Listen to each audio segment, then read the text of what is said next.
மனம் இல்லை, வழிபாடு இல்லை, தர்மம் இல்லை, எல்லாரும் போச்சு. இருக்கிறத வச்சு கொடுத்தா விட போதும். இருக்கிறத வச்சு கொடுத்துட்டு எல்லோரும் பங்கிடு தன்னை ஆண்டவர் மனசிருக்கும். இறக்கிற கரை சுரக்கிற கரை இறைக்கும். ஆனால் இயற்கை உண்டு. தர்மம் செய்து நெருப்பும் அது செய்து நெருப்பு இல்லை. உள்ள பலரை கொள்ளும் போது சொல்கின்ற வார்த்தையில் அன்பு, பண்பு, பாசம், தர்மம் அது இருந்தால் போதும். அன்பு, பண்பு, பாசம் இருந்தால் மட்டும் போதாது. எல்லாரும் அனைவரும் செய்து தன் இணைந்த அளவுக்கு காற்றோட்ட செய்யும்போது செடி, மரம், கொடி அழிக்காமல்களுக்கு பார்த்து கொள்ள வேண்டும், செய்து கொள்ள வேண்டும். இயற்கை வழிபாடு தான் நமக்கு முக்கியம். அது உருவ வழிபாடு மாறி எடுத்துட்டோம். உருவ வழிபாடு இருக்கும்போது கூட தெய்வம் செய்யும் கொண்டு பலன் உண்டு. அது இயற்கையிலே செய்யும் பொழுது பெரியவர்களுடைய வணக்கங்களும் பெரியவர்களுடைய இன்னல்களும் தாய் தந்தையுடன் இருக்கணும்னா ஆரம்ப காலத்தில் கூட மாதா, விழா, குரு, தெய்வம்னு சொன்னாங்க.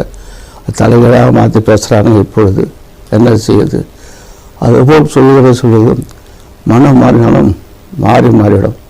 மனம் மாறாமல் தர்மம் செய்ய மண்டிப்பு மழை கொண்டு உண்டு. இந்த தேவன் முன்கூட்டி சொன்னார், இந்த தேதியில் மழை பெய்யும் சொன்னார். அதை எதிர்நீச்சல் போட்டுவிட்டு 4 நாள் முன்னே 5 நாள் முன்னே மழை பெய்து விட்டது. முன்கூட்டியே பருவம் வரும், முன்கூட்டி வரும். அது எதை நம்ம விஞ்ஞானத்தை நம்புறதா, புஸ்தத்தை நம்புறதா, வேலை நம்முடைய பருவம் வருஷத்துக்கு பஞ்சாங்கத்தையும் சரி, எல்லாத்தையும் சரி. இந்த தேதியில் மழை பெய்யும்னா பெய்யும், இந்த தேதியில் பெய்யும் சொன்னாலும் பெய்யும். அப்போல்லாம் இயற்கை வளர்த்து நமக்கு கட்டுப்பட்டு அதுக்கு நாம் கட்டுப்பட்டு இருந்தோம். இந்த கட்டுப்பட்டு நிலைக்கும் பெரிய சொன்னதுக்கு நன்மை உண்டு.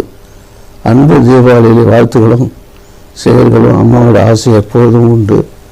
எல்லாரும் மன்னோடு வாழணும், என்பட்டு வாழணும். கலங்கில்லாமல் கண்ணீர் இருக்கக்கூடாது.